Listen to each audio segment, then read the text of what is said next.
The Adventurous Clown, The Adventurous Clown, written by Enid Blyton, by পুরো নাম যদি বলি এনিড মেরি ব্লাইটন। তাহলে গল্পটা আমাদের পড়তে গেলে জানতে হবে একটা বিষয়, সেটা হচ্ছে যে দেখবে এই গল্পটায় আমরা দেখতে পাবো যে গল্পটায় একটা পুতুল বা বিভিন্ন পুতুলকে আমরা মানুষের মতো, বা পুতুল যেন জীবন্ত একটা ক্যারেক্টার বা চরিত্র হিসেবে এই গল্পের মধ্যে রয়েছে।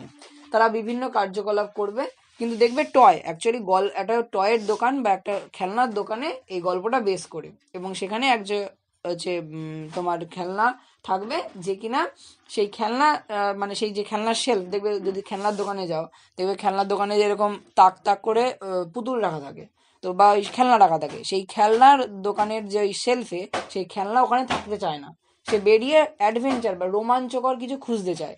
এই করতে গিয়ে তার কি কি সে ফেস করে সেটা আমরা এই গল্পে পড়বো। চলো, বলছে there was once a toy clown call Taffy. তাহলে সেখানে একটা ক্লাউন টয়, একটা খেলনা, ওই মানে দেখবে না সাজানো সঙের মতো দেখতে, রংচঙে একটা ক্লাউন টয় ছিল বা খেলনা ক্লাউন ছিল, যার নাম কি ছিল Taffy. He lived in a toy shop with many other toys. তাহলে সে অর্থাৎ ওই টাফি সেই একটা টয় শপ, একটা খেলনার দোকানে থাকতো, উইথ মেনি আদার টয়েস, অন্যান্য খেলনাদের সাথে। Taffy long to be a hero. এই লং টু বি আ মানে কি, তার অনেক ইচ্ছা ছিল এটা হওয়ার, কি হওয়ার, হিরো হওয়ার। হিরো মানে কি, সিনেমার নায়ক হওয়ার না, হিরো মানে যাতে সবাই তাকে বলে যে ও আচ্ছা ও তো এরকম, অর্থাৎ সবাই তাকে এক ডাকে চিনবে, এরকম অর্থে হিরো বলেছে। He wanted to do something noble, সে কিছু মহান করতে চাইতো। সো দ্যাট, সুতরাং, all the toys would cry out that he was a hero, যাতে সকল খেলনা তার দিকে, এখানে ক্রাই আউট মানে চিৎকার করা না, মানে সবাই যাকে এক ডাকে চিৎকার করে বলে যে ওই তো দেখো সে হচ্ছে একটা হিরো বা নায়ক। এখন নায়ক বলতে এখানে ওই হিরোর কথা বলা হয়েছে। He thought his little corner on the toy shelf was dull, সে ভাবতো যে সে যে ওই সেলফ অর্থাৎ সে যে খেলনার যে তাকে থাকতো, সেই তাকের ছোট্ট যে কর্নারে সে থাকে, একটা কোনায় থাকে, সেই কোনায় থাকাটা তার কাছে ডাল, মানে অ্যাকচুয়ালি ডাল মানে বোকাও হতে পারে, অনেক কিছু ডাল মানে হয়, কিন্তু এখানে ডাল মানে বোরিং, অর্থাৎ তার কাছে আর একঘেয়ে হয়ে গেছে ব্যাপারটা, ওই সেলফে বসে থাকা তার ভাল লাগছে না। Why do you grumble so much asks Timothy the puppy dog. তাহলে একটা পাপি ডগ বা একটা কুকুরছানা খেলনা আছে যার নাম কি Timothy.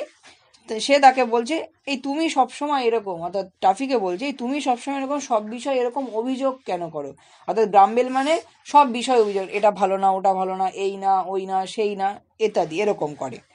B happy with us Taffy, সে বলছে টাফি আমাদের সাথে খুশি থাকো এখানে। Why do you want to go off, কেন তুমি এখান থেকে চলে যেতে চাও, অ্যান্ড হ্যাভ অ্যাডভেঞ্চার্স, এবং তুমি রোমাঞ্চ খুঁজতে চাও। অ্যাডভেঞ্চার্স আর অলওয়েজ এক্সাইটিং, এই উত্তরটা কে দিচ্ছে, টাফি দিচ্ছে। বলছে রোমাঞ্চকর বা অ্যাডভেঞ্চার সবসময় একটা উত্তেজনাপূর্ণ ব্যাপার। I want to do something, আমি কিছু করতে চাই, এমন কিছু করতে চাই, that would make all the toys take notice of me, তার মানে আমি এমন কিছু করব যাতে বাকি খেলনাগুলো আমার মানে আমাকে চেনে বা আমাকে জানে, মানে আমি এমন কিছু করব যাতে সবাই আমাকে জানতে পারে বা দেখতে পারে। It's so dull up here on our shelf, বলছি এটা মানে এই হচ্ছে তাকে এখানে বসে থাকা খুবই বোরিং, একদম বিরক্তিকর। রিপ্লাই টাফি, টাফি উত্তরে বলল। অ্যাট নাইট, রাতে, the clown claim down from his self to look for adventures. রাতে কি করলো সেই ক্লাউন অর্থাৎ ওই টাফি কি করলো, ক্লাইম ডাউন অর্থাৎ ওই তাক বেয়ে নামলো নিচে, ফর হিজ সেলফ তার তাক থেকে, টু লুক ফর অ্যাডভেঞ্চার্স কিসের জন্য, এই রোমাঞ্চকর বা রোমাঞ্চ খোঁজার জন্য বা অ্যাডভেঞ্চার খোঁজার জন্য। লুক ফর মানে খোঁজা, search. Now that night there was to be a grand race, এখন সেই রাতে there was to be a grand race, একটা বিশাল একটা কি বলবো দৌড় প্রতিযোগিতার আয়োজন করা হয়েছে, কিসের না, বিটুইন টু উডেন হর্সেস, দুটো কাঠের ঘোড়া, অ্যান্ড কার্টস, এবং হচ্ছে তার ঘোড়ার গাড়ি, ড্রিভেন বাই উডেন ফার্মার্স, এবং সেই ঘোড়ার গাড়িটা বা ঘোড়ার কার্টটা কিসের দ্বারা চালিত হবে বা কেরা চালাবে না, উডেন ফার্মার্স অর্থাৎ কাঠের তৈরি কৃষকেরা, মানে অ্যাকচুয়ালি খেলনার দোকান তাই এগুলো খেলনাই, তাই জন্য উডেন ফার্মান উডেন হর্সেস বলেছে। The race was just starting, রেসটা হয়তো সবে শুরু হয়েছে।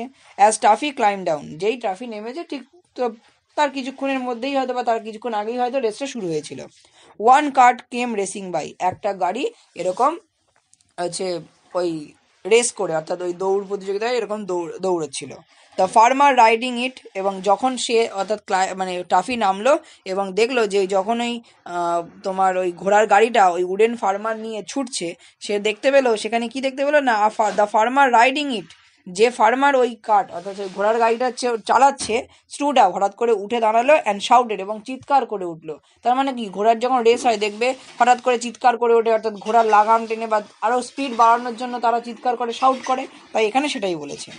গুডনেস অ্যান্ড অ্যাডভেঞ্চার অলরেডি, বলছে বাহ, এই তো অ্যাডভেঞ্চার হচ্ছেই তো। আর রান অ্যাওয়ে হর্স, এখন সে কি ভেবেছে, দেখছে যখন একটা, দেখো ওয়ান কার্ট লেখা আছে, ওয়ান কার্ট রেসিং বাই, তাহলে সে যখন দেখলো ওই একটা ঘোড়ার গাড়ি বা ওই ঘোড়াকে ওই ফার্মারটা লাগাম টেনে বা ওরকম হঠাৎ করে উঠে চিৎকার করছে, তাহলে টাফি কি ভেবেছে, টাফি ভেবেছে হয়তো ওই দেখো রান অ্যাওয়ে হর্স বলেছে, অর্থাৎ ওই ঘোড়াটা হয়তো পালিয়ে যাচ্ছে বা খ্যাপা হয়ে গেছে, তাই তাকে কি করতে হবে, আটকাতে হবে। থট টাফি, টাফি ভাবলো যে একটা এই পালানোর মতো ঘোড়াকে সে এরকম লাগাম টানতে পারছে না, now is my chance to be a hero, তাহলে সে হিরো হওয়ার সুযোগ পেয়ে গেল। বলছে নাও, এই তো আমার এখন হিরো হওয়ার সুযোগ এসে গেছে। তার মানে সে কি ভাবলো, যে অ্যাকচুয়ালি তো সেটা একটা রেস হচ্ছিল, তাই সেই রেসে কিন্তু ট্রাফি সেই রেস হচ্ছে সেটা না দেখে, মানে সেটা না বুঝতে পেরে দেখছে যে একটা রান অ্যাওয়ে, অর্থাৎ হচ্ছে ঘোড়া যেন ছুটে পালাচ্ছে, অর্থাৎ তাকে লাগাম টানতে হবে, এরকম সে ভাবলো। তাই সেটাই তার কাছে সুযোগ হিরো হওয়ার। The horse and the cart came round again, সেই ঘোড়া এবং সেই ঘোড়ার গাড়ি কেম রাউন্ডিং, অর্থাৎ ধরো এরকম গোল একটা জায়গায় ধরো এরকম রেস হচ্ছে, তাহলে বারবার তো এখানে ঘুরবে, তাই এই কেম রাউন্ড এগেন মানে আবার ওই একই জায়গায় এলো। Toffee jumped at the Reigns, Reigns মানে হচ্ছে ঘোড়ার লাগাম, দেখবে ঘোড়ার গলার থেকে এরকম এর মতো থাকে, দড়ির মতো বা এর মতো থাকে একটা এর মতো, সেটা দিয়ে এরকম করে টেনে টেনে নিয়ে যায়।